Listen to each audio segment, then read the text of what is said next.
Episode की शुरुआत में हम देखते हैं कि जाओ सीओ ने जैसे ही उससे वो सवाल पूछा था, इसी के साथ ही वो हैरान हो गया था। लेकिन बाद में खुद ही जाओ सीओ ये कहने लग जाती है कि चैंग चैंग बस मुझे वापस जाना है, जितना पॉसिबल हो सके उतना जल्दी। तो उसकी ये बात सुनने के साथ सू चैंग मन ही मन में ये कहने लग जाता है कि शुक्र है आज तो मैं बच गया। फिर वो जाओ सीओ को कहता है कि तुम्हें पता है कि इम्पोर्टेंट फिलहाल हमारे लिए क्या है। तो वो कहती है कि हाँ मुझे बताओ कि क्या है। सूचेंग उसकी बात सुनने के साथ ही फिर एक साइड पर चाल देता है और वो उसकी तरफ हैरानी से देखने लग गई थी। सूचेंग उसे बताता है कि हमें यहाँ पर लोकी का इस्तेमाल करना होगा। मन ही मन में ये कहने लग चाहता कि अगर हमारी पॉपुलैरिटी इंक्रीज हो जाएगी तो इसकी वजह से काफ़ी सारे डिसिपल चैलेंज करने के लिए हमारे पास आ जाएंगे, और वो ऐसा नहीं चाहता था। उसकी ये बात सुनने के साथ ही उसकी मास्टर और जाओसियो दोनों हैरान हो जाती हैं और ये कहने लग जाती हैं कि हमें नहीं लगा था कि सू चैंग के पास ऐसी एबिलिटी है जिसकी वजह से वो डिसिपल अवेयरनेस के बारे में अच्छे से जानता है। वो दोनों तो इसके बारे में खड़ी होकर खुश हो रही थी, जबकि वो रो रहा था और मन मन में ये कह रहा था कि फिलहाल तो विलन बनना मेरे लिए काफी मुश्किल होगा, क्योंकि मेरे पास इतनी पावर ही नहीं है। सो चैंग की मास्टर जाओसियो के पास आकर ये कहने लग जाती है कि ये जो दाशंग सवार कल्टीवेटर होता है ना, वो थाउजेंड ऑफ माइल्स को कट कर सकता है, उसके पास इतनी पावर होती है, लेकिन वो ज़ाया नहीं करना चाहता। और वैसे भी तो मारने आगे जो जाना है वो रोड काफ़ी मुश्किल होने वाला है। उसकी ये सारी बातें जाओसियो समझ गई थी। और ये देखने के साथ ही वो मन ही मन में ये कहने लग जाता है कि ये फ्यूचर में इम्प्रेस बनने वाली है, वो भी सवार सेक्ट की, और इसने छोटी लड़की पर अपना पूरा फोकस किया। मैं तो उसके बारे में सोचकर ही काफ़ी खुश हो गया। सो चैंग अपनी मास्टर को कहता है कि मास्टर जाओसियो ने अपने जैसे कि पहली बैटल जीत लिया है, तो इसे अब रेस्ट करने की भी ज़रूरत है। अगर यहाँ पर करने के लिए कुछ नहीं है तो हमें फाइनल स्टेज की तैयारी करना होगी। वो तो मन में यही कह रहा था कि मुझे जल्द से जल्द वापस जाना होगा, अपने रूम में बैठना होगा, क्योंकि मैं यहाँ पर अपनी कल्टीवेशन को ज़्यादा देर तक नहीं रोक सकता। इन लोगों को मेरी आइडेंटिटी के बारे में पता चल गया तो मेरे लिए मुश्किल हो जाएगी। जबकि जाओसियो खुश हो रही थी और ये कह रही थी कि ये तो मेरे बारे में सोच रहा है, ये तो मेरी काफ़ी ज़्यादा केयर करती है, उसे क्या पता था कि ये क्या सोच रहा है।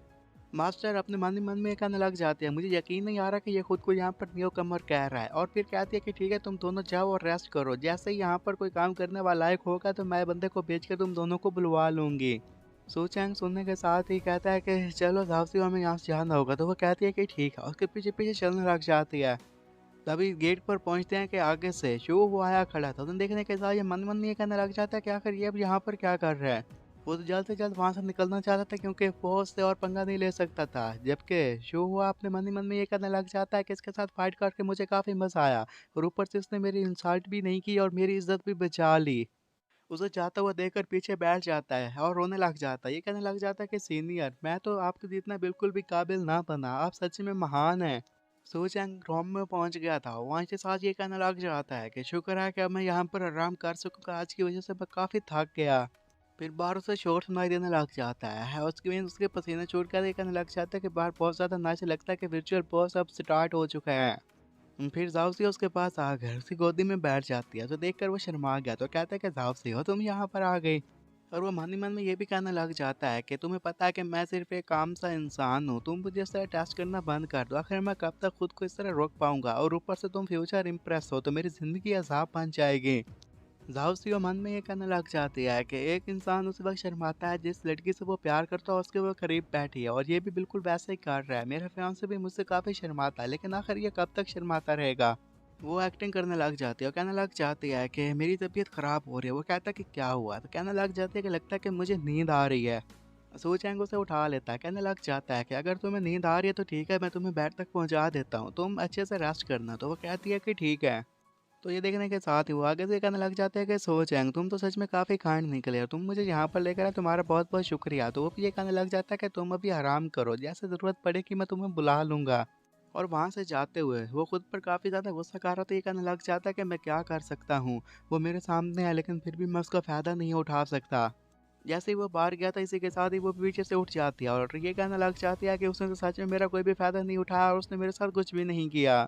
इम्प्रेस भी ये कहने लग जाती है कि तुम आखिर क्या सोच रही, तुम्हें पता ना कि सोच है कि काम बंदा नहीं है, बल्कि जो उसकी सोच है वो सुपीरियर हो चुकी है, और ये जो तुम उस पर ट्रिक आजमा रही थी वो उस ट्रिक में नहीं फंसने वाला। फिर वो बेड पर लेट जाते हुए कहने लग जाती है कि आखिर उसने पीछे क्यों है खुद को हटा लिया, यही वजह है कि क्या वो मुझसे सच में प्यार करता है। इम्प्रेस भी उसे ये कहने लग जाती है कि तुम्हें पता है कि उसके पास कुछ भी नहीं है जिससे वो डरता हो, और वो तुम्हें हाथ नहीं लगा रहा, इसका मतलब है कि वो एक्स्ट्रा ऑर्डनरी है, वो तुम्हारे बारे में अच्छे से सोचता है। और वैसे भी फ्यूचर में जब तुम सुप्रीम सवार्ड के लेवल तक पहुंच जाओगे ना, तो फिर तुम दोनों ने साथ में ही प्रैक्टिस करनी है। तो तुम अभी इसके के बारे में ना सोचो और काम के बारे में सोच लो। वो भी खुश होकर कहने लग जाती है कि चाहे अभी या बाद में, फिर तुम्हें तुम्हें खा जाऊंगी।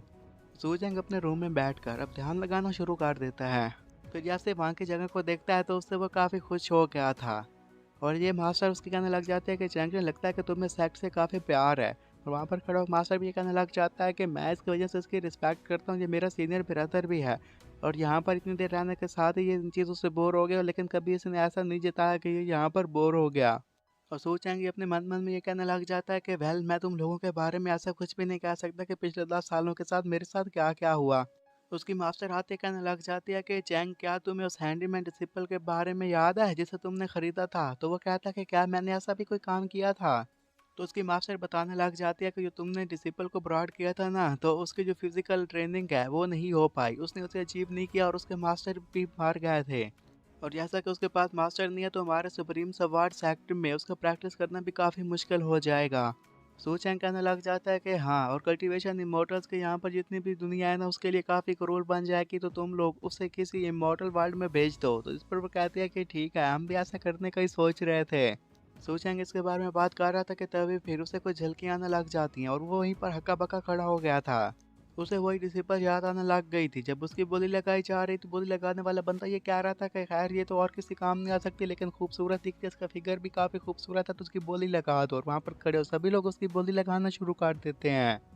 तो उसकी बोली 10 से स्टार्ट हुई थी, कुछ 10 टाइल्स देता है, कुछ 15, कुछ 20। सो चैंग भी वहीं पर आया हुआ था और उसने उसके लिए 500 टाइल्स लगाई थी। फिर उसके पास जाकर कहता है कि तुम मेरे साथ हो, मैं तुम्हें इमोर्टल गेट लेकर जाऊंगा और वहां पर तुम्हें पर्सनली टीच करूंगा। तो उसे उस पर भरोसा था, तो उसके साथ चल पड़ती है। और वो लड़की फिर हमें ये बताने लग जाती है कि मुझे ऐसा लगा था कि वो मुझे अपने साथ लेकर जाएगा, मेरे लिए बेनिफैक्टर के तौर पर काम करेगा, लेकिन ऐसा कुछ भी नहीं हुआ, क्योंकि ये वहाँ पर जाते साथ ही उससे मारना पीटना शुरू कर देता है।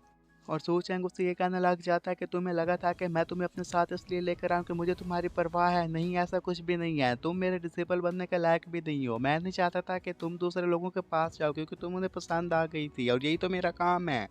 और वो लड़की ये बताने लग जाती है कि ये मेरा ही ड्रीम था कि वो मुझे रिसिपर के तौर पर एक्सेप्ट कर लेगा। वो तो एक विलन था जो कि बाकी सारों को प्ले थिंग्स के तौर पर इस्तेमाल करता है। वो मुझे सवार सेक्ट में छोड़कर चला गया था, उसके बाद जो भी ह्यूमिलेशन हुई उसका जिम्मेदार वही है।